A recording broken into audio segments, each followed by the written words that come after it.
Praise the lord. ప్రియమైన దేవుని బిడ్డలారా, దైవ సేవకులారా,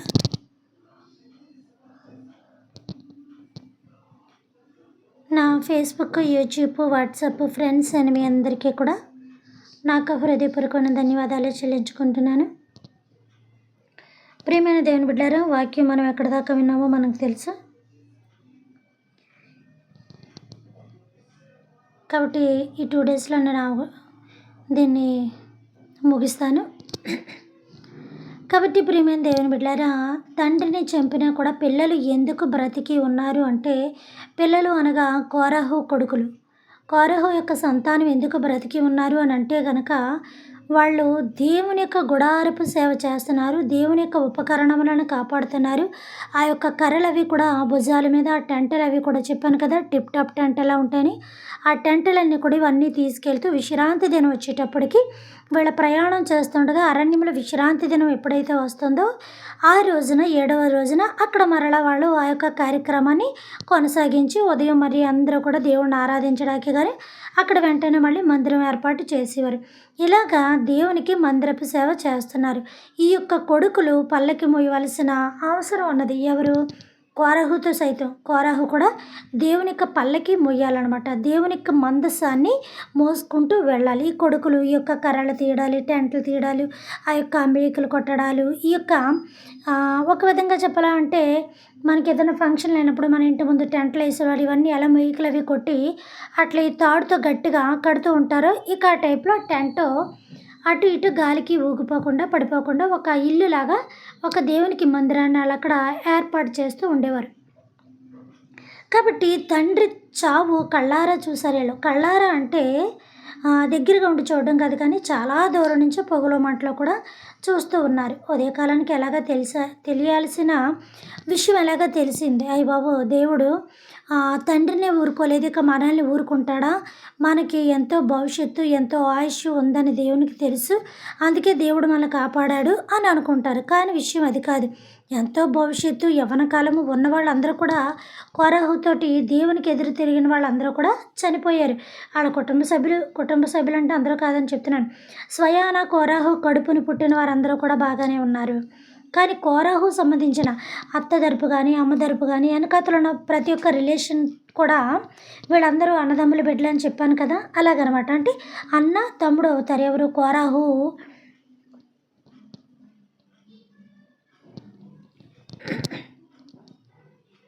అంతే.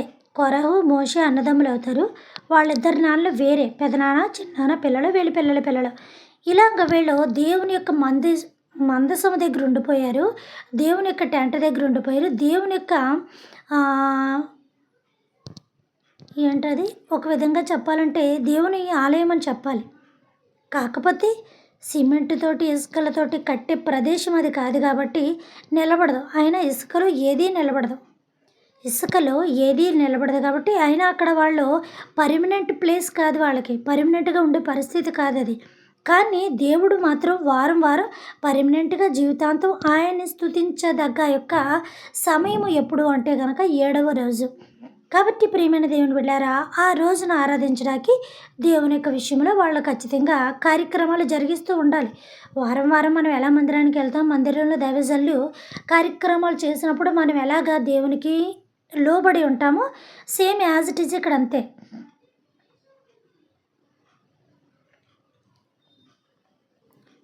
విషయం ఏంటంటే మన నుంచి తీసుకొని వాళ్ళ పోల్చుకోవడం కాదు, వాళ్ళ నుంచి తీసుకొని మనమే పోల్చుకోవాలి. ఎందుకంటే అప్పుడే ఉన్న ఆరాధనలు, అప్పుడే ఉన్న ఘనతలు, అప్పుడే ఉన్న సంఘ కార్యక్రమాలే కదా ఇప్పుడు యాజ్ ఇట్ ఈజ్గా ఉన్నాయి.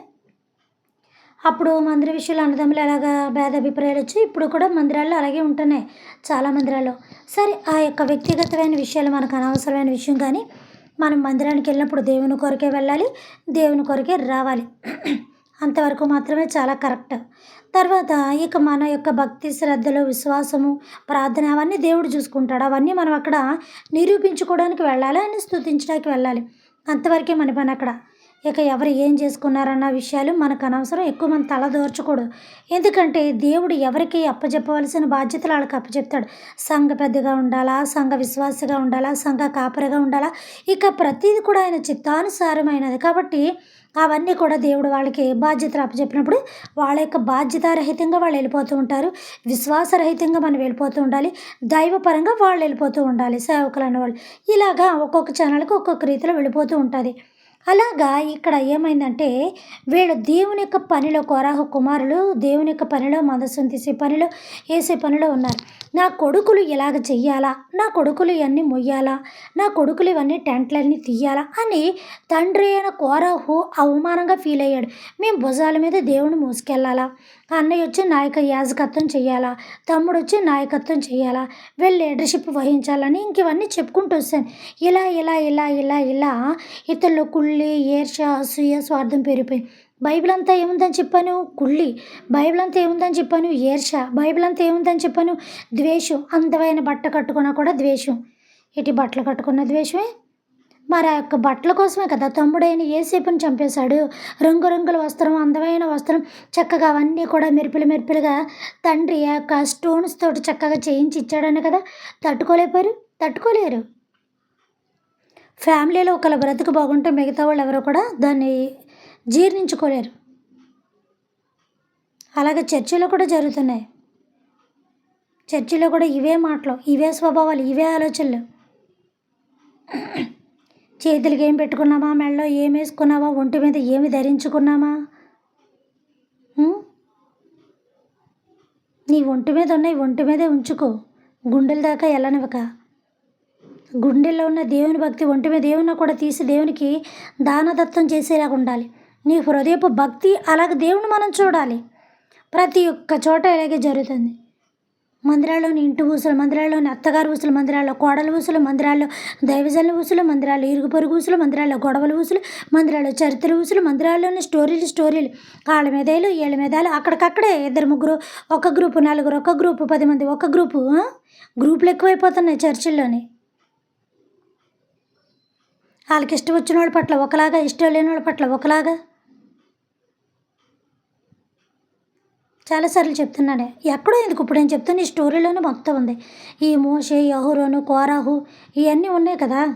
ఇప్పుడు గొడవ అంతా అదే కదా, మందిరపు గొడవే కదా. ఇక్కడ పక్కింటోళ్ళు ఎదురింటోళ్ళు ఆడుకున్న గొడవ, లేకపోతే భార్యాభర్తలు ఆడుకున్న గొడవ, లేకపోతే అన్న చెల్లెలు కొట్టుకున్న గొడవలు కాదు. ఇక్కడ మందిరం నుంచి బయలుదేరిన గొడవలు. ఇక్కడ చాలా చోట్ల అలా ఉంటున్నాయి, గమనించుకోండి. దేవుడు వాళ్ళకి అప్పచెప్పిన బాధ్యతలు ఏమన్నా అవకతవకలు ఉంటే వాళ్ళు చూసుకుంటారు. అది మనకు అనవసరం. మనం ఎందుకు వెళ్తున్నాం? దైవాన్ని పూజించడానికి వెళ్తున్నాం. దైవాన్ని పూజించుకొని మర్యాదపరకంగా వచ్చేస్తే చాలు. నీ దాకా ఏదన్నా బాధపడే విషయం వస్తే అడగడం, అక్కడ ఉన్నవి ఎవరికో చెప్పుకోవడం సరిపోతుంది. లేదంటే దేవుని చెప్పుకో. వాళ్ళకన్నా గొప్ప తీర్పు తీర్చుతాడు దేవుడు. ఏ స్థానంలో నువ్వు కూర్చున్నావు ఆ స్థానం తప్పిస్తే ఆ స్థానం నుంచి దేవుడు వాళ్ళనే తప్పిస్తాడు. ఆ స్థానం నుంచి దేవుడు వాళ్ళని తప్పిస్తాడు. వాళ్ళనే సిగ్గుపరుచుతాడు. వాళ్ళని అక్కడ కూర్చోకుండా చేస్తారు. వాళ్ళని దేవుడు తరివేస్తాడు. మనం మౌనంగా ఉండి దేవుని చెప్పుకుంటే చాలు. అన్ని కార్యక్రమాలు దేవుడే చూసుకుంటాడు. కానీ ఒకటి, మనం చెప్పే దాంట్లో కూడా మనం కరెక్ట్గా ఉన్నామో లేదో చూసుకోండి. లేకపోతే పట్టుని నీకే పడుతుంది లంపకాయ. వాళ్ళని అంటున్నావు కదా, ముందు నువ్వెంత కట్టుకున్నావు చూడని ముందు 100 మనకే వర్తిస్తుంది. అంటే 1,000 అటు 3,000 మనకే. కాబట్టి త్వరపడి ఎవరిని మీద నిందలు వేయద్దు.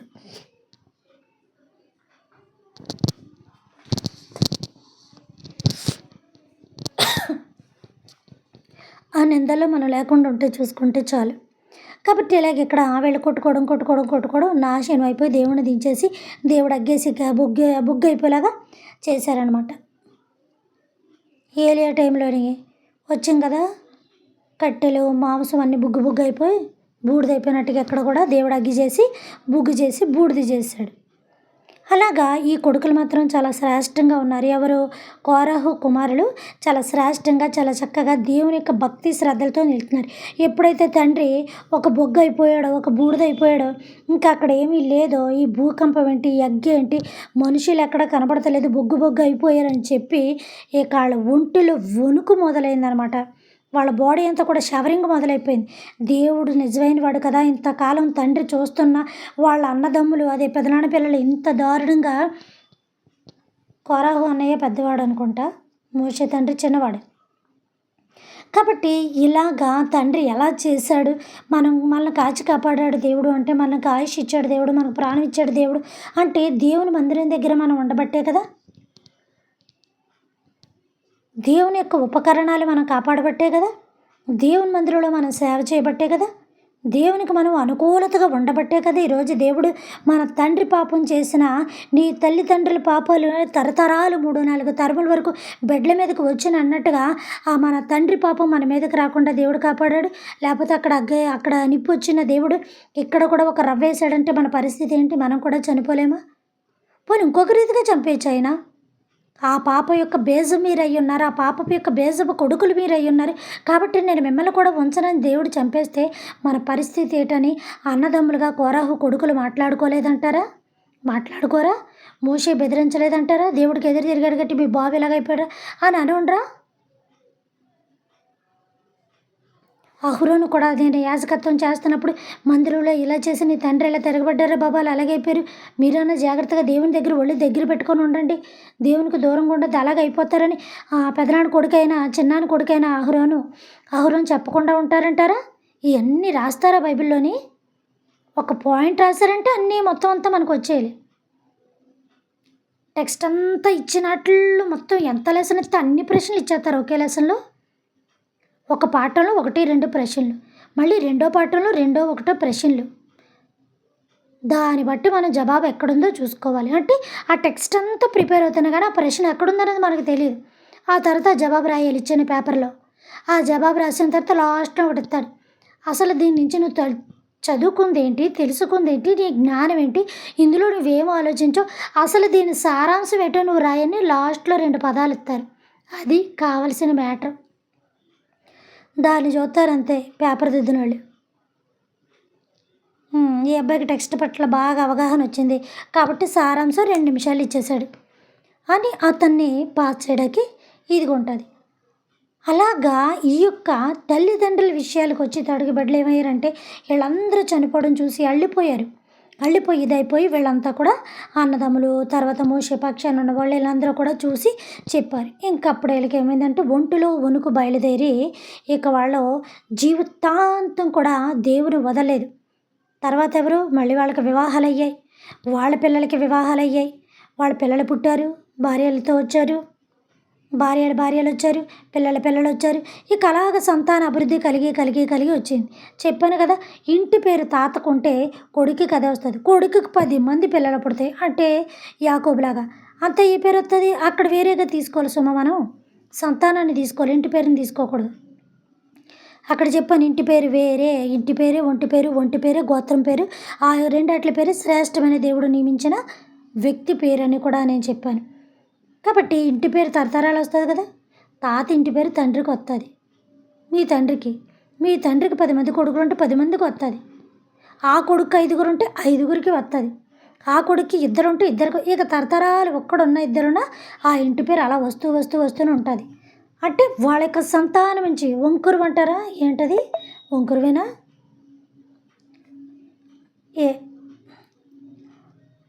ఏమన్నా తెలియట్లేదు కానీ అది అలాగా ఒకళ్ళ తర్వాత ఒకరు వస్తూనే ఉంటూ ఉంటారు. అలాగా ఇంటి పేరు బట్టి కోరాహు కుటుంబం. ఎవరు చూసినా కోరాహు కుటుంబాన్ని దేవుడు నాశనం చేశాడు, వాళ్ళని నాశనం చేశాడు. వ్యక్తిగా ముందు కోరాహుని చంపేశాడు దేవుడు. అంటే ఫస్ట్ వెళ్ళిన తర్వాత వెళ్ళినాడు కదా, మొత్తం బ్యాచ్ లేపేశాడు అనుకో దేవుడు. ఆ బెల్ట్ అంతా తీసేసాడు దేవుడు. ఆ చెత్త అంతా ఒకేసారి కలిపి తగలెట్టేశాడు దేవుడు అక్కడ. అలాగా ఆ కుటుంబం అయితే ఉంది. ఎవరు? అతని కడుపు నుంచి పుట్టిన వాళ్ళు ఉన్నారు.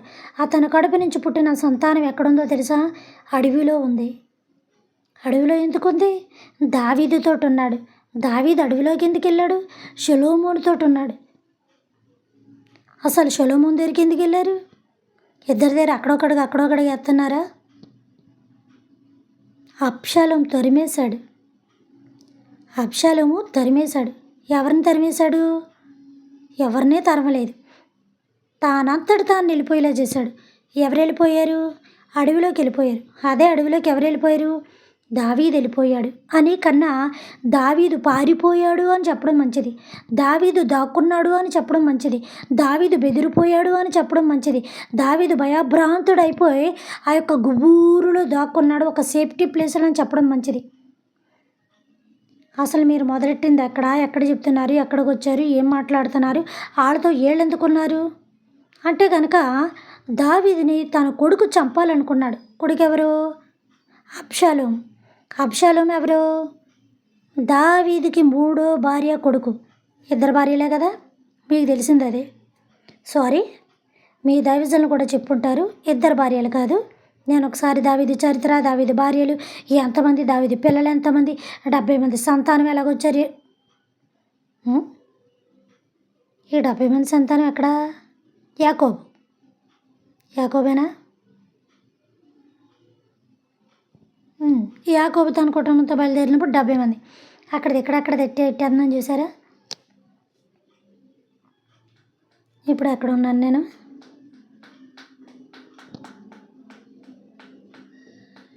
దావీదు.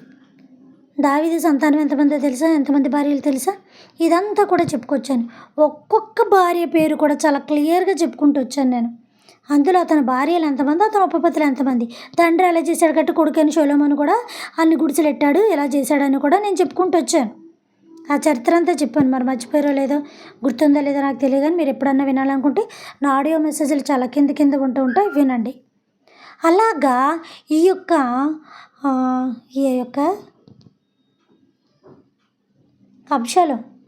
అబ్షాలోము తండ్రి అయిన దావీదుని చంపాలనుకున్నాడు. ఇప్పుడు మొత్తం మ్యాటర్ మీకు అర్థమైపోయింది కదా. ఎందుకంటే మీ దైవజనులు మీకు వాక్యం చెప్తూ ఉంటారు. ఎందుకు చంపాలనుకున్నాడు? నా తల్లి పట్టపురాణి, 10 మందిలో నా తల్లిని పెళ్లి చేసుకొని మూడో భార్య. నా తల్లి సింహాసనానికి అర్హురాలు, 10 మందిలో గౌరవం కలిగినది, ఒక రాజు కుటుంబం నుంచి వచ్చిన రాణి. అటువంటి శ్రేష్టమైన ఆవిడ కడుపును పుట్టాను. సమాజంలోని, సంఘంలోని ఒక మంచి మర్యాద పేరు ఉంది. మూడో భార్య అయితేనే ఆవిడ ఒక ఏటదా ఒక రాణి కూతురు. ఇతను రాజుకి అప్పుడు భార్యలు చాలామందితో ఉండేవారు. ఇప్పుడు కూడా ఈ మధ్యకాలంలో చాలామందికి భార్యలు ఎక్కువగా ఉంటున్నారు. అలాగా మూడో భార్య కొడుకు అబ్షాలోము. ఆ అబ్షాలోము అంటే దావీదుకు మహా ఇష్టం. ఎందుకంటే దావీదుకి అబ్షాలోము ఎందుకు ఇష్టం అంటే, దావీదు లాంటి కళ్ళు కలిగినవాడు అబ్షాలోము. మంచి నేత్రములు కలిగినవాడు, మంచి అందములు కలిగినవాడు, అంతకు మించి విస్తారమైన అందమైన స్త్రీ కురులు లాంటి కురులు కలిగినవాడు, మహా అందగాడు అబ్షాలోము. ఆ అందానికి కూడా దావీదు చాలా ప్రేమించాడు. అలాగా ఇతను తండ్రిని చంపాలనుకున్నాడు. ఎందుకు చంపాలనుకున్నాడంటే, ఒక బెత్షెబ విషయం తెలుసు కదా, ఊరియా విషయం తెలుసు కదా, ఆవిడని మీ డాష్ అర్థం చేసుకోండి. అలాంటి ఆవిడని నా తండ్రి ఏదో సరదాగా ఇచ్చేస్తే ఒకడు పుడితే వాడికి పట్టాభిషేకం చేయడమా, వాడిని రాజు చేయడమా, వాడిని ఇది చేయడమా, 10 మందిలో ఒక గౌరవం కలిగిన ఒక రాజు అంటే మాటల సీఎం పోస్ట్ ఇవ్వడమా? సమాజం ఏమనుకుంటుంది, సంఘం ఏమనుకుంటుంది, బయట ఇరుగు పొరుగు వారు ఏమనుకుంటారు? అసలు భార్యల పిల్లల పక్కన పెట్టి వేరే ఆవిడ పెట్టుకొని ఆవిడకు పుట్టిన బిడ్డని అసలు ఇదేమైనా ఊహించుకోవడానికి బాగుందారా బాబు అని ఆ బిడ్డకి ఎంతమంది ఎక్కిచ్చారు? రాజు పదవి, రాజ ఆంక్ష, సీటు మీద పదవి, సీటు మీద ఆంక్ష, ఇవన్నీ ఆశలు ఆంక్షలు కలిపి కక్ష కింద బయలుదేరి చేసే తండ్రి మీద. బాడీ కూడా చూడండి, అప్పటికప్పుడు ఏది సడన్గా అది వచ్చింది అది వచ్చింది ఒకేసారి అన్నీ వచ్చాయంటారు చూసారా. కొంతమందికి పెద్దవాళ్ళ దగ్గర మనం వింటాం, ఇప్పుడు వయసులో ఉన్న వాళ్ళ దగ్గర కూడా విన్నాం. ఎందుకంటే ముందే లోన బాడీ చాలా వాటికి రిపేర్ అయిపోయి ఉంటుంది. ఆ తర్వాత కొన్ని వాటికి అన్నీ అయిపోయాక అప్పుడు బయటపడుతూ ఉంటాయి. అది వచ్చింది అని కాదు, ముందుగానే లోన్ అది ఎక్కడెక్కడ డ్యామేజ్లు అవన్నీ కూడా ఇదవుతూ ఉంటాయి. అలాగా కక్ష అనేది కూడా పేరుకుపోయి ఒకేసారి ఇప్పుడు బళ్ళు అంటుంది అనమాట. ఆ బళ్ళు అనేది ఎలా ఉంటుందంటే, ఆ కక్ష ఎలా ఉంటుందంటే వాళ్ళైనా చచ్చిపోతారు, ఎదుటి వాళ్ళైనా చంపేస్తారు. ఇక వీళ్ళకి బ్రతుకు మీద ఆశ పోయిన తర్వాత చేసిన పని ఏంటి అంటే ఎదుటోడిని చంపడమే. ఆ మనశ్శాంతి వాళ్ళకి కావాలి, ఆ ఉగ్రత వాళ్ళకి తీరాలి, ఆ కక్ష వాళ్ళకి తీరాలి, ఆ పగ వాళ్ళకి తీరాలి. ఆ తర్వాత నెక్స్ట్ ఏమైందో తర్వాత విషయం అయన్నీ తెలుసు. మనకు ప్రమాదం అని తెలుసు, జైలని తెలుసు, మరణం అని తెలుసు, శిక్ష అని తెలుసు, సమాజంలో చెడ్డ పేరని తెలుసు, అందరూ ఇయన్నీ తెలిసినా కూడా అది ఎందుకు నెరవేరుస్తాడో తెలుసా? ఒకటి ఆళ్ళ తీవ్రంగాన బాధ పెట్టుండాలి. లేదా వాళ్ళని చూసి ఇతను ఓర్వలేనితనమన్నా అయ్యుండాలి. లేదా ఎప్పుడు ఎలాంటి సహాయం చేయలేని ఒక పగా కక్షన్న అయ్యుండాలి. లేపోతే వాళ్ళ బ్రతుకు బాగుంది, నా బ్రతుకు ఎలా ఉందని వాళ్ళు ఉద్రేక భావం కలిగని ఉండాలి. ఈ యొక్క కక్షలో ఏదన్నా ఉంటది. ఆ బ్రాకెట్‌లో మీరేదన్నా రాసుకోండి. నువ్వు సంపాదించుకున్నదే, నేను సంపాదించుకున్నదే గదా అనొద్దు. నువ్వు సంపాదించుకున్నది అయినప్పటికీ కూడా ఏడ్చే జనం చాలా ఉన్నారు. 10,00,000 మంది 10,00,000 అప్పున్నా మనం తీర్చొచ్చు. 10 మంది శత్రువులుంటే జయించలేం. ఏ రూపాన నీకున్నా, నీకే రూపానున్నా సరే. అలాగా తండ్రి మీద కక్ష కట్టేసుకొని అబ్షాలోము తండ్రిని చంపాలని చూశాడు. ఈ తండ్రి ఏం చేశాడంటే అప్పుడు ఇక భరించలేక రాజుగారి దగ్గర ఉన్న సైనికులు అంటే సీఎం గారి దగ్గర ఎవరుంటారు? సెక్యూరిటీ ఉంటుంది. తనకి కావాల్సిన పరివారం అంతా 24 అవర్స్ ఉంటుంది. ఈగ కూడా లోనికి వెళ్ళదు. ఎంత వీలుగా ఉన్నా కూడా ఒక దోమ కూడా వెళ్ళదు. ఆయనకు అలాంటి సెక్యూరిటీ ఉంటుంది, పగడబందీగా ఉంటుంది. అలాగని చెప్పి భార్య వచ్చి ఏదో చేసేస్తే, పిల్లలు వచ్చి ఏదో చేసేస్తే, కొడుకులు వచ్చి ఏదో చేసేస్తే చేయనిస్తారా? దెబ్బకి 60 బుల్లెట్లు దించుతారు ఒక్కసారిగా. అతని ప్రాణ రక్షణ ఎలా కావాలంతే సెక్యూరిటీకి. అక్కడ భార్య వచ్చిందా, భర్త వచ్చారా, పిల్లలు వచ్చారా, ఇక అనవసరం. ఇంకా వాళ్ళు సెక్యూరిటీ చేయాల్సింది ఏంటి అంటే కనుక అతని ప్రాణానికి ఆపద రాకుండా చూసుకొని కాపాడడం మాత్రమే వీళ్ళ బాధ్యత. అందులోకి ఎవరొచ్చినా చుట్టాలని, బంధువులని, ఆఖరికి తన కడుపున పుట్టిన వాళ్ళు వచ్చినా కూడా తీసి పడేస్తారు అక్కడ. తర్వాత ఏమైందనే విషయం.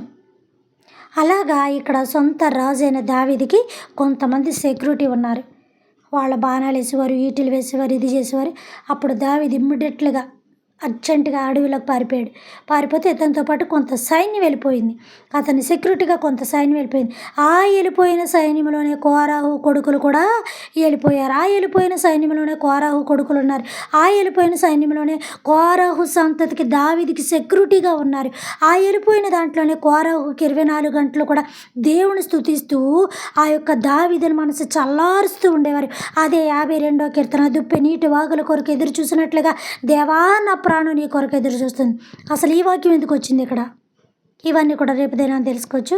పరలోకమందున్న మా తండ్రి, మీ నామము పరిశుద్ధపరచబడును గాక, మీ రాజ్యం వచ్చును గాక, మీ చిత్తము పరలోకమందును నెరవేరినట్లు భూమి అందులో నెరవేరును గాక. మనదైన ఆహారం నేడు మాకు దయచేయము తండ్రి. మా భువనస్తుల అపరాధములను మేము క్షమించిన ప్రకారము మా అపరాధములను మీరు క్షమించండి తండ్రి. మమ్మల్ని శోధన నుంచి కాకిడిని తప్పించము నాయన. రాజ్యము, శక్తి, మహిమ నిరంతరం మీరై ఉన్నారు తండ్రి. ఆమేన్. దేవుడు మన దీవించి ఆశీర్వదించును గాక. Good night.